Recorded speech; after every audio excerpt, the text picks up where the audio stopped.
Okay, so I was picking up that some of y'all can have a strong attachment to somebody, and it's kind of a bit unhealthy. Not kind of, it is unhealthy. And I feel like a lot of you kind of already know that this connection isn't good for you. And like this person, it just is intoxicating. Like the feeling that they gave you was very intoxicating.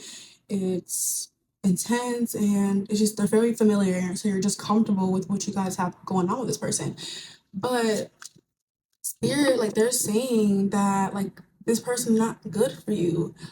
This connection is also very karmic. It's a karmic relationship that you're meant to learn from. And spirit is saying like a lot of you, look, the nine of cups try to come out. You need to focus on your own fulfillment, your own happiness, and your own desires, okay? Because a lot of you can be so focused on the potential of this person. Like you're so like attached to the potential who person can be. You're holding on to hope. And that's something that's very detrimental to you. Because I feel like that's the lesson spirit is saying. That's the karmic lesson. That this person, they're not going to change. You know, like they showed you who they are. You know, you just they showed you.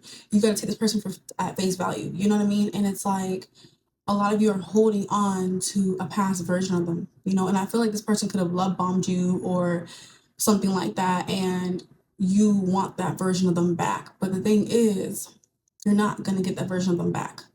And no matter how much hope that you have, no matter how much potential that this person possessed that you're holding on to, understand this. Like, if they really wanted to change, if they really was going to become that person, they would have been became that person.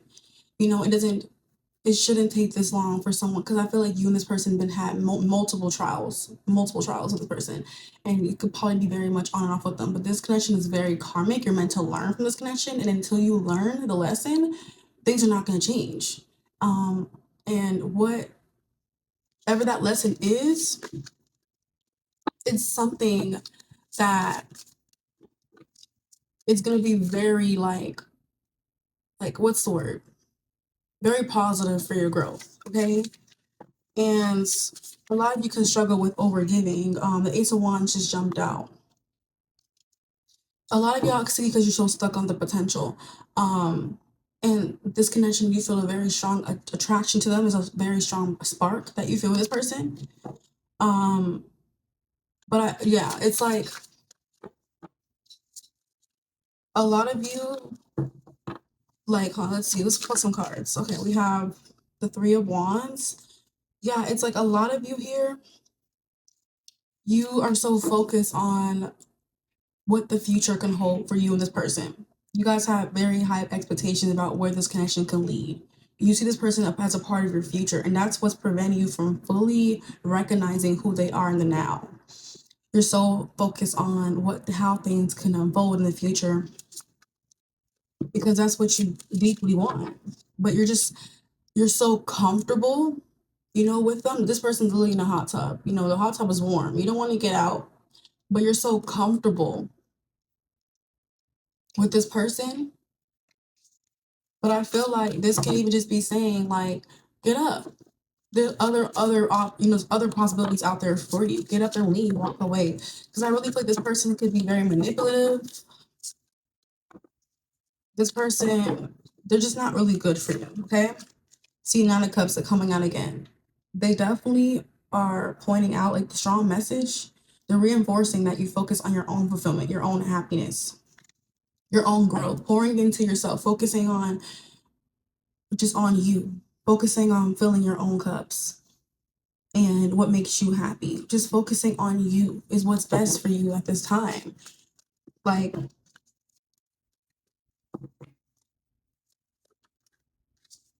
we also have a Knight of Pentacles here. Yeah, a lot of you need to focus on your own growth and own, like, I feel like a lot of y'all been so dedicated and like so devoted for this person that you forgot to focus on other aspects of your life. I feel like a lot of you are supposed to, like, this person, I feel like they're holding you back. I'm not gonna lie.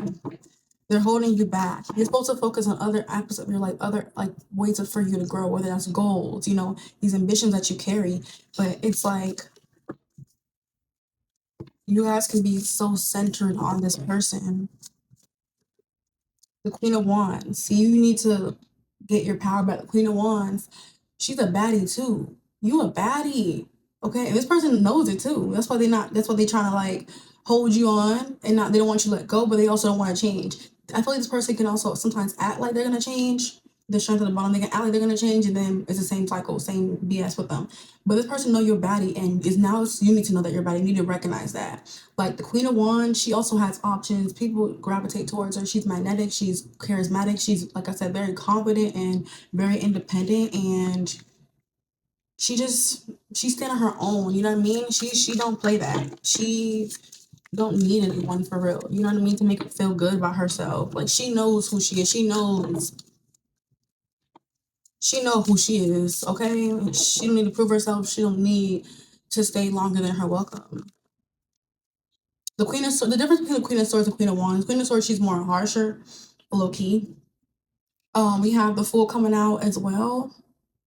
See, like I feel like a lot of you here, like the thing about this Fool is usually can represent someone who's like inexperienced, but they're putting themselves out there to be experienced. But this person in the Fool, they're literally balancing themselves on the unicycle, walking the dog, and playing the trumpet. So they obviously are very skillful, talented, and have experiences, you know. And it's like this can just be saying that you have a lot of gifts, you have a lot of qualities, great qualities about yourself that you possess. And there's something out there for you that deserves that. That will recognize what you do. That will recognize the kind of skills, the talents, the qualities that you possess. There's somebody out there that will really like recognize that. You just need to put yourself out there to experience that, because I don't think, maybe because in the Fool is a Fool, it's like maybe you might not really know what's out there because it's the unknown. You know, you're so comfortable with this person, it's preventing you from actually letting them go and putting yourself out there and with, you know, to explore and connect with other people, or yeah, it's but other, or other connections. But I feel like,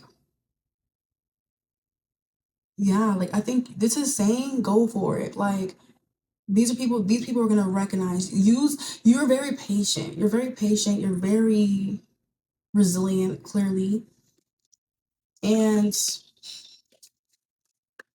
also, you know, the energy of pickup, you're very nurturing, but you sometimes tend to forget to pour into yourself and nurture yourself.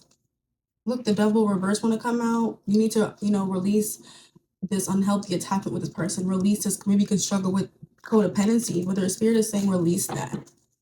Release this unhealthy connection. Release these, like break free from these chains.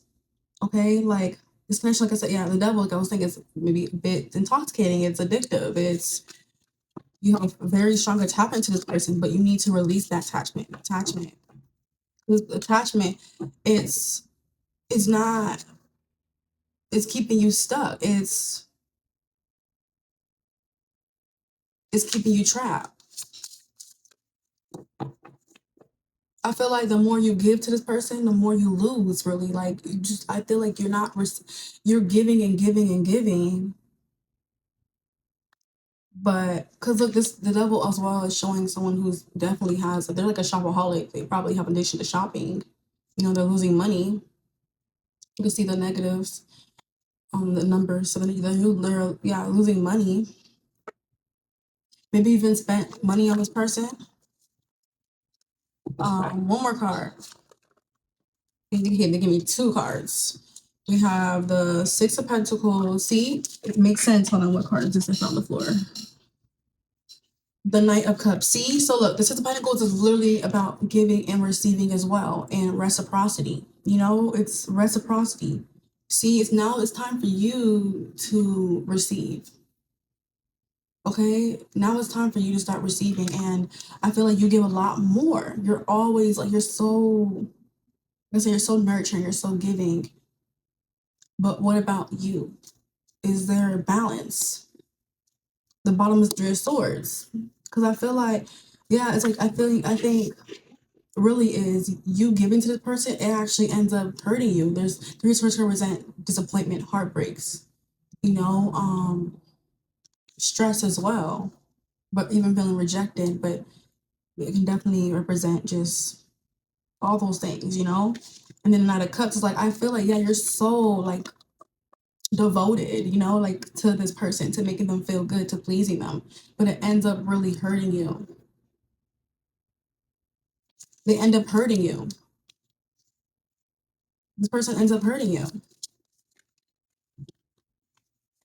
The Knight of Cups can be like a hopeless or hopeful romantic, you know, depending on the cards around it. But sometimes the Knight of Cups can also be someone who's idealistic, you know, when it comes to love. They're in love with the idea of love, and that sometimes can distort the perception from seeing things clearly and logically. So yeah, I hope this resonated. Hopefully this was a message you needed to hear. You deserve a lot better, okay? And start prioritizing reciprocity in your relationships and let go of like focus on also learning how to not get so attached so easily, okay?